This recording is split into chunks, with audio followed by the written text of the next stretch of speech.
Hi, if you're new here, I'm Jen. I'm a doctor of physical therapy and a carnivore. I've experienced radical healing on a carnivore diet, and I would love to share that with you. Today I'm doing an interview with Kevin, who was formerly a vegan and then went carnivore and is now meat-based. We will talk all about how he went down the road toward becoming a vegan, what happened that made him decide to try carnivore, and how he's feeling now. Especially if you're coming from a plant-based diet, this can be really helpful information, so give it a watch. As I mentioned in our intro, we've got a wonderful guest today. This is Kevin. He is a former vegan who now follows an animal-based diet. He is a 42-year-old health and wellness coach from Texas. So thank you so much, Kevin, for joining us. Thank you for having me. I'm excited. I'm so excited too. I've been following you for a long time and we've kind of become friends over the last several months, but it's really cool to get to be face to face with you. Absolutely. Well, let's go way back, like 40 years back. What was your diet like growing up? So I was born in Trinidad, which is an island in the Caribbean. And so I was, meat-based, chicken, eggs, fish, and a lot of vegetables. We had a pretty big stake of land where we had all types of fruit trees and different things like that. So, I would go out and pick different types of fruits, in their season and eat them and stuff like that. And so pretty much, a well-rounded, if you want to say, well-rounded diet. And then, okay, when did you move to the States? When I was 13. Okay. And then when you got here and you no longer were growing your own fruits and things, what did your diet look like then? Yeah. So it consisted of TV dinners, cereal, just the worst type of stuff, Hot Pockets, and just everything that you can buy for convenience. Was that the American influence or was there something else going on there? Oh, definitely the American influence. My mom, we didn't really have a lot of money growing up. So, my mom was on public assistance. And so what we could afford with that money is what we bought. And so, it was, like I said, cereals and, Hot Pockets and everything else in between, the canned juices and just all types of stuff that, it's not healthy at all. Sure. Well, so I'm assuming in an attempt to become healthier, you ended up becoming a vegan. So tell me about that. What attracted you to veganism in the first place, and how long did you do that? So when I was around 22, 21, I had some health challenges and didn't really think nothing of it. I worked out a lot. I did some mixed martial arts, just running and different things like that. So didn't really think much of it. And then when I got a little bit older, it started showing back up again. And so a friend of mine suggested watching a documentary called Forks Over Knives. And so I did not have plant-based veganism, anything on my mind. So after watching that documentary is when I was like, whoa, okay, I'm throwing the milk out, I'm throwing the cheese out, all the meat. And that was my first, because I went vegan twice. I started out after watching that documentary, and then I kind of went back to eating meat and stuff again. And then I had some health challenges, later on down the road. And that's when I decided to turn back to veganism again, which was a suggestion from another friend. So that's kind of my journey there. Man, these friends, they're just all about the plants. Yes. I mean, if you're willing, do you mind sharing some of these health challenges that you had just so we can kind of learn from your experience a little bit? Yeah. So I had really dry and itchy skin. Like whenever I would get out the shower, my skin would just like itch really bad. Lotion and creams wouldn't help. I mean, it would probably take probably an hour for it to subside, to get some relief, especially in the wintertime. It was even worse. I had kidney stones. I had lower back pain, brain fog, and the grand thing that kind of put me over the edge was one day I went to use the bathroom and nothing but blood came out, thick, dark chunks of blood. And it was so forceful and so strong that it splattered all over the walls, on the floor, and my leg. Like, I thought I was dying. I didn't know, what was going on. And so that was like, the thing that alarmed me most, because I kind of tolerated everything else. And I kind of had a mild case of ED, erectile dysfunction. And so with all of that, I went to the doctor, and they, took a camera, they went inside me, they did CT scans, and they couldn't find anything. And so they sent me home with no answers. Well, I can understand as a 20-something-year-old young man, those kind of issues might drive you to do anything. And so your friend told you about forks over knives and you tried the vegan diet. And did you get some relief from these symptoms from changing your diet? So it actually happened 4 times, the blood in the urine, 4 different times in like a 22-year period. So the first time, I really didn't have that many health challenges that was concerning enough outside of that. As I got older, the knee pain, the back pain, the itchy skin, and all the other stuff started happening, one by one. And so, yes, it was very concerning the later, as I got a little bit older. And so that's kind of why I was like, okay, let me try this vegan thing again. And I got some results. The dry and flaky, itchy skin went away. The erectile dysfunction went away. The blood in the urine went away. And I'm trying to think, it was something else, the lower back pain. And I had some kidney stones also at some point in there somewhere. That happened multiple times. It sounds like then all of those kind of pre-existing conditions that you had were at least controlled fairly well on a plant-based diet. So then what happened twice that made you go off the diet? Just wanting some meat and, wanting different types of foods. Okay, so you just weren't finding satisfaction on the plant-based diet. Mm-hmm. Okay, so then that makes me wonder, when you ultimately went from a vegan diet to a carnivore diet, that was such an extreme change. It was. Was that driven truly by just wanting something different and you were like, okay, this is different, I'll try that? Or was there something else that led you down that carnivore path? It was. So while I was on a plant-based diet, I started experiencing brain fog, and I had dizzy spells to where like I felt like I was gonna pass out 15 times a day. I'd be holding on to something like, and I started having memory issues where I was forgetting stuff a lot. And so when I was introduced to not so much the carnivore diet, because I had, prior to being introduced to the carnivore diet, I had never heard of it. I didn't even know it was something that existed.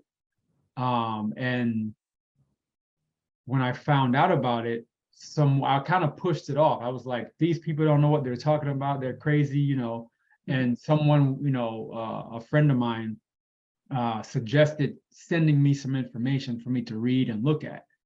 And so I'm an intellect. I like to read. I like to learn stuff. And so when she sent it to me, I was like, whoa, if I keep doing what I'm doing based on the information I just read and watched, I might be in trouble. And this is probably why I'm having the brain fog and the fatigue and the memory issues and these type of things.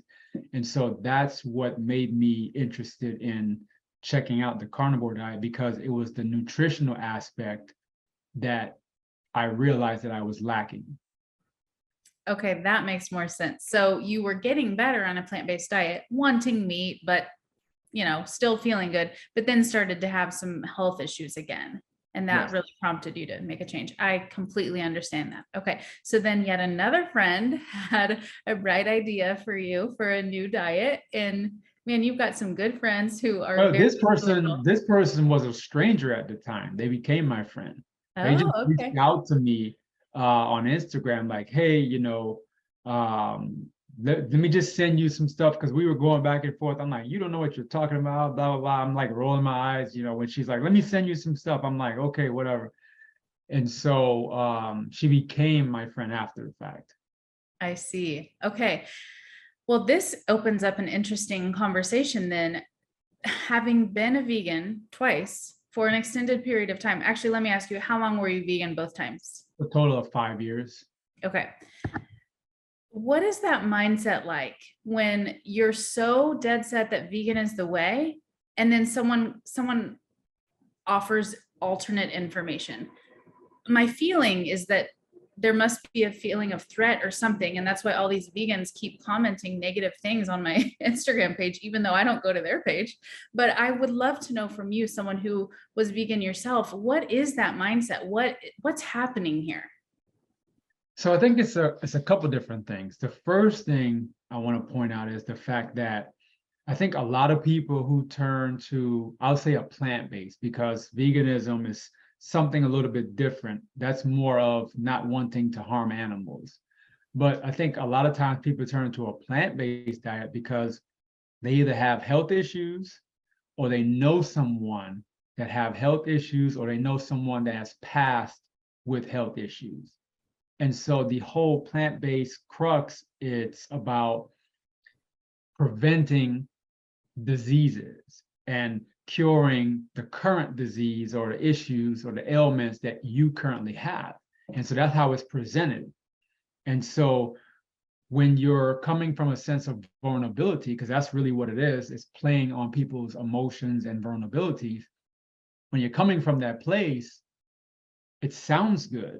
And so you never take the time to go and educate yourself and understand that half of what, probably more than half of what's being preached or told or talked about from a plant-based standpoint is unwise, it's uneducated, and it's regurgitated information that someone else said, and nobody took the time to go and fact check it and research and realize that these people have no idea what they're talking about.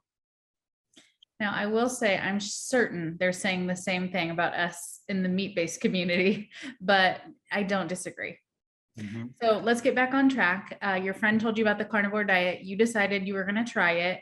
What was that transition like?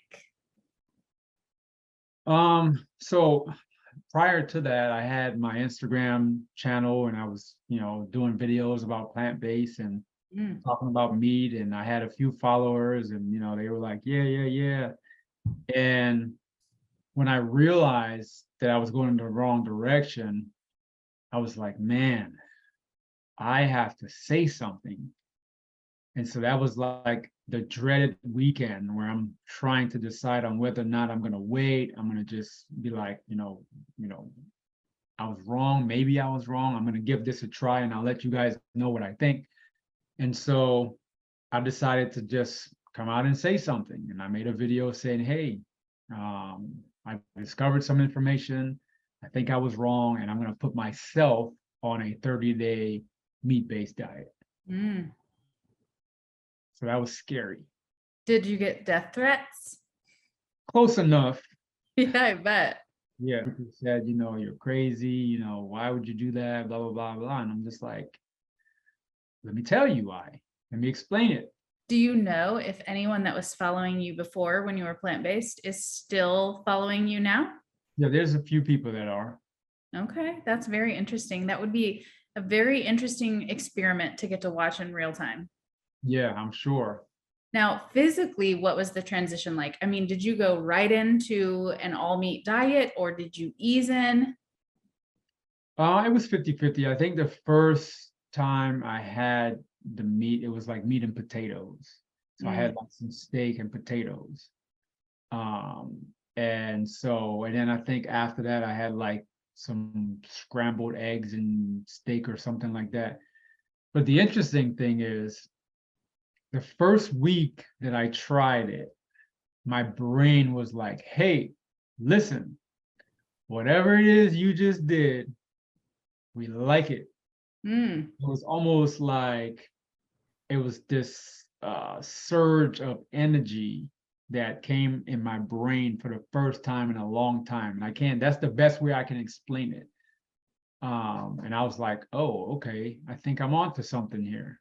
So the brain was good. What about like your stomach? I had no problems. I hear other people say that, but it just was like a transition.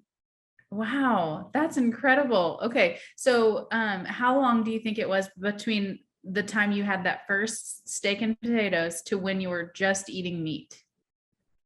I think it was the same. I think I kind of like mixed it here and there, so there was never really a big separation in the beginning. Eventually, I started only eating the meat, but in the beginning, it was like potatoes, or I'm trying to think what else I had. I know I had some other type of carbs in there. I just don't remember.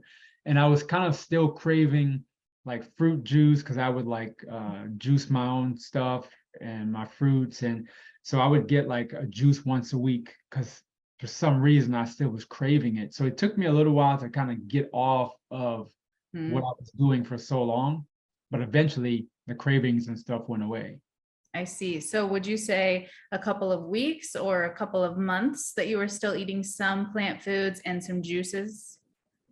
So the juices, I would say maybe about 3 weeks, Hmm. 2 to 3 weeks was when I was like, okay, I'm fine. And then the plants probably, but see, it's tough to say because within the first month, it was probably like 90% meat. It wasn't really that much carbs. So I don't know if that answers your question, but that's kind of the best answer I have. Sure. So you dove in, but you made sure you could still touch the bottom of the pool, if we could use an analogy. So you were basically there, but just with a little bit of sounds like starches and fruit juices to kind of get you by. I find that everyone is different on this carnivore journey for sure, but somebody who maybe has a history of binge eating and wasn't necessarily plant-based, it's like if they keep juices or some kind of a sweet flavor in just a little bit, they just never can be successful. But it sounds like in your case, having come not necessarily coming from a disordered eating background, coming from more of a plant based background, keeping something like juice or some kind of a plant food or something sweet tasting, keeping that in just in moderation for a little while was helpful. Is that accurate? Yeah, because it was almost like I did it for so long. It's like the body was like, hey, we like what you're doing, but remember this thing here that we used to do? We want that. And so it was like once a week, it was like I'm driving home and I'm like, I need some juice. So it's kind of like that. Interesting. You know, I just interviewed Sally Norton yesterday, actually. Are you familiar with her work on Mm. oxalates? Okay. A lot of what you described before you went plant-based sounded kind of like oxalate issues just from the information that I now have from her. And so she would say, absolutely don't go completely zero oxalate. Don't go completely carnivore because you're going to just be excreting oxalates and you're going to be so sick. And it almost seems like your body figured that out and kept a little bit of oxalate containing foods in there so that you Right. didn't have those repercussions. It's possible because I mean, I was even still using black pepper and stuff in the very beginning. Now I just use salt, but I think you might have a point there. Well, I know your diet has been sort of an evolution and it continues to be. For some time, you were 100% carnivore there for a while. How long would you say that was? Oh, probably for a good 6 months or more. Okay. And now, what does your diet include? So I'm like 90% carnivore. Every now and then I'll have some rice or some avocado, or I might have a burrito which has the bread on it. Um, but for the most part, it's meat. It's steak, chicken, and shrimp, and seafood.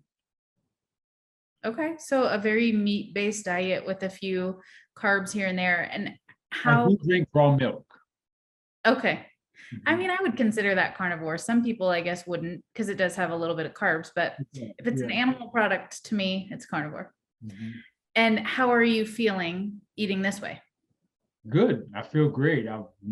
This is probably the best I've ever felt, probably in my life, but I would say in a long time. I feel really good, especially brain wise, because having the brain fog and the mental clarity and stuff, you know, it's like night and day. And it happened for so long. And, now I realize how, malnourished, I guess I can use that word, I was prior, because when you eat a SAD diet and when you exclude the saturated fats, the cholesterol, and all the vitamins that comes with, a meat-based diet, you basically become nutrient deficient. And that's why there's so many people that are vitamin D deficient, B12 deficient, because they're not eating the foods that contain those. Yeah, I think there's such a misunderstanding that most of those vitamins and minerals we need are much more abundant in animal foods than any plant food, even the superfoods like kale and the berries and all that. So believe me, you're preaching to the choir here. Right. The way that you're eating right now, a meat heavy diet with a little bit of starches with the rice and a little bit of like avocado and stuff, do you feel like that is sustainable for life? Well, we know that carbs is not a central, macronutrients. We don't really need it to survive. So at any point, I could do without it. I think sometimes I include it because it's available, and maybe, so a lot of times what I do is I kind of like to try to do some experiment. Like, for instance, I decided one day to see how my body would react by eating some fermented vegetables.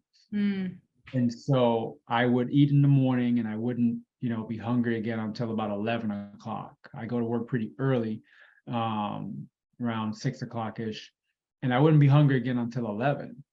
Well, the week that I decided to incorporate the fermented vegetables, about like 8:30, I had a hole in my stomach. I was hungry. And I'm like, okay, now I see what's happening here, because obviously the plants inhibited my nutrient absorption. So all of the nutrients that I would normally get went straight to the colon and, eventually out the bathroom. So, or out to the toilet. Yeah, interesting. Do you feel like there are circumstances that could come up that would make you make a huge switch in your diet again? You're kind of known for that, Kevin. I am known for that. To be continued. No, I don't know. I don't think so, because one of the things that I'm doing now that I've never done I hadn't done in the past, and I've never done, was educate myself to a certain level. So before, I was going off of other people's words. I was going off of books or literature that was based on the same concept. Even though someone wrote the book, it still was based on somebody else's words, not research, not human anatomy, not understanding biology and physics and chemistry. None of that was included in those types of research, right? And so now I'm an avid reader, and I study and I do a lot of stuff to understand how the body works, how nutrition and the human body works together. And so, to answer your question, and knowing what I understand now, my answer will probably, more than likely, definitely be no. Yeah, just to be clear, that wasn't a trick question at all or anything. I think about that sometimes for myself. I mean, I've had such healing on a carnivore diet, but I think I would be open to making a change if the evidence for doing so presented itself, whether in my own health or in some other way. I'm not married to this carnivore diet, but it's what makes me feel the best, and it's where I am now. But all of these things are a little bit fluid, and I would hate to think that I would stick to something if it were making me sick. And so if this ever is making me sick, I would make a change. I agree. Same here. And then I would find myself in that position you were in, where you have to tell everybody who follows you on Instagram, and you're like, I might have been wrong. Oops. Right. Well, see, the other thing too, a friend of mine gave me some advice. He said, at the end of the day, because I've made other types of changes throughout my life in different areas, but at the end of the day, if you're not growing and learning, what are you doing? what are you doing with life? Mhm. And so we all change, we all grow, we all mature, we all, that's life. And so if anybody ever have a problem with me learning and growing, that's your problem, not mine. So I gotta live for me and no one else. I love it. So, for somebody who wants to educate themselves and they want to be able to do their own research and not just listen to what's regurgitated from others, what advice would you give for sort of a lay person of kind of where to start? Any tips on what books, where to get them, what websites, anything like that? Yeah, so I'm gonna be biased and I'm gonna suggest my own book. All Mhm. right. And so I have a book called How to Instantly Improve Your Health, and you can find it on Amazon, or you can find it on my website at kevinthevisionary.com. Um, so the first suggestion that I would have outside of that book would be to find literature and books on the human anatomy. Mhm. The very first thing I think before you dive into, because there's all types of books on different categories. Like Weston A. Price has a great book. Dr. Natasha Campbell has a great book. But they're different categories, and I think if you try to figure out too many things out at one time, you might get confused. But I think the very first place to start is understanding how food digests, on how the body absorbs food for nutrients. If you can understand that basic concept, you're halfway there. Mm, that's good advice. What general health benefits have you noticed since being on either a carnivore or a more meat-based diet? I'm assuming reduction of all those issues you had before. Is that accurate? Absolutely. They all pretty much went away. And then any other changes that you'd like to share? Um, I feel stronger. I haven't been going to the gym. I was going to the gym multiple times a week. I kind of slacked off a little bit. Just more mental clarity, more of a clear vision and path of how I want to structure my life. Just overall, content with life. I would say it also helps with depression and just a sense of self-worthiness. You get a confidence, your testosterone, estrogen, all the different hormonal things, hormonal categories starts to balance out. So in your experience, it sounds like the most benefit has been kind of the mental, um, just clarity, mental health, those kinds of things. Mhm.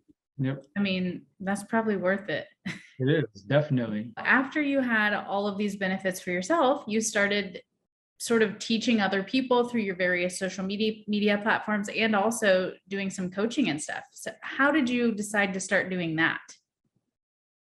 Well, the first thing that like I said, I wanted to educate myself. Anytime I have a thought, I research something that I said, I didn't do before. I would just hear somebody say something, and then I would be like, yeah, I'll just repeat it. This.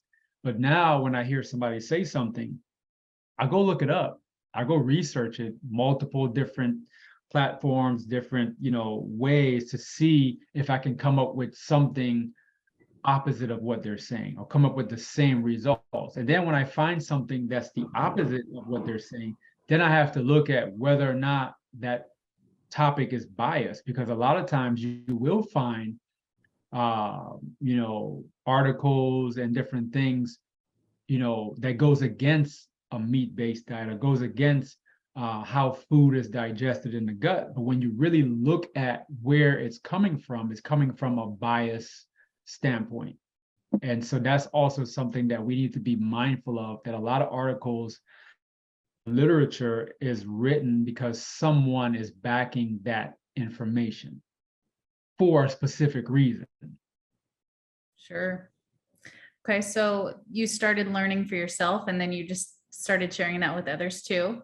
Correct. Yeah, I started sharing it with others, and then I realized how many people needed the information. I realized that So I interviewed a vegan on Instagram one day. It was a live interview, and he sells sea moss. And what I realized after the interview and during the interview is how small his understanding was of why he does what he does and how, like I said, the human body works. And so I asked him a series of questions which he had no idea. He could not answer. He didn't know what cellulose was. He didn't know what a ruminant animal was. He was so surprised when I told him a cow has 4 stomachs. It was just so many things he didn't understand. And so what kind of made me realize how important it was for me to share and create a course and get to learn this information was I was contacted by a former herbalist, a guy who worked for a very popular or worked with a very popular herbalist, and he's in a plant-based space. And one of his clients actually sent him one of my videos. He said, "Hey, check this guy out." And when he heard the information, he was like, "Whoa, wait a minute. I didn't even know that stuff." So he started looking into it, and then he realized everything I was saying was true. So he contacted me. He's like, "Hey, can you give me some advice? Blah, blah, blah, blah." And I was like, wow, there's a lot of people who really need this information. So my approach was to focus on people in the plant-based community, people who are on a vegan diet, and get them to understand that, a plant-based diet has its benefits, but it has long-term negative consequences. Oh, that reminds me. I actually wanted to dig into that a little bit because for the year or so I've been following you, I have kind of gotten the impression that part of your mission sort of is reaching these people that are plant-based, not to say like what you're doing is terrible, don't do that, but just, hey, if you need a different idea here, I mean, these are some reasons why it might be beneficial to you to change some things up. Is that important to you to reach that community of people who maybe formerly were plant-based or currently are and are struggling? Yeah, it is, because I know what it's like. I was there. I know the manipulation, the mind games, because I can say it now. I see it and I understand what's really going on. And, I also was, told that what we don't see that goes on in the background is a lot of those people call back and say, "Hey, these herbs aren't working. Hey, I've been, doing what you recommend for 2 months and I still have these issues, or they've gotten worse." Those are the things that we don't see. And so the guy that reached out to me, he's like, "Man, listen, there's so many people who called us back and I didn't know what to do. I didn't know how to respond to, what they were saying, because I was just trained to give them this information and it was supposed to work. And then they're calling me back saying, "Hey, this stuff is not working. I'm getting worse, or it's still the same." And so I'm like, man, okay, I understand what's going on. So I'll try to the best of my abilities to reach out to some of those people and get them to understand what's down the road for them. Hmm. Okay, that's how it all started. Mhm. For somebody who has been plant-based and is considering going toward a meat-based diet, what advice would you give them on how to get started? Well, they could reach out to you, or me, but I would say, education is good, but if you've already gotten an idea of the fact that this is something that you want to do, I would say just jump in, whether it's cold turkey or doing like a half and half, or maybe like 80-20, where, if you want to still include a little bit of vegetables, or just dive right in, go get you some salmon and shrimp or some steak and give it a try and see how your body feels. Because your body, ultimately, our bodies will let us know right or wrong. Yes, I completely agree with that. So if they dive in head first, they decide to just go all in and their body is like, too much. Would you say back off a little bit and maybe do include some plants for a little while? Yeah, absolutely. Like I said, for myself, I kind of was like 80-20 in the beginning, when I first started, just because I was so used to having those carbs. And, my body was like, hey, listen, we still need some of that thing we used to have every now and then. So I would still, indulge in some juices or some potatoes and different things like that. Not so much the leafy vegetables. I kind of dropped that immediately, because I realized that you aren't getting what you're told you're getting from the kale and the spinach and all those different things. So Very good. Thank you so much for sharing all of that. It's been really wonderful. If anybody is interested in getting a hold of you and finding out more of what you have to offer, how can they do that? yes, so they can reach out to me on Instagram at Kevin the Visionary, or you could go to kevinthevisionary.com and you can see some information there, or you can email me at kevinthevisionary@gmail.com. Perfect. And I will put all of those in the caption. So if you are looking to get a hold of Kevin, scroll down and you can find all those links. Yes. Well, like I said, Kevin, it's been great having you. Thank you so much for joining us. And for those of you watching, thank you for being here. If you enjoyed this, please like and subscribe. And if you haven't already, give us both a follow on Instagram.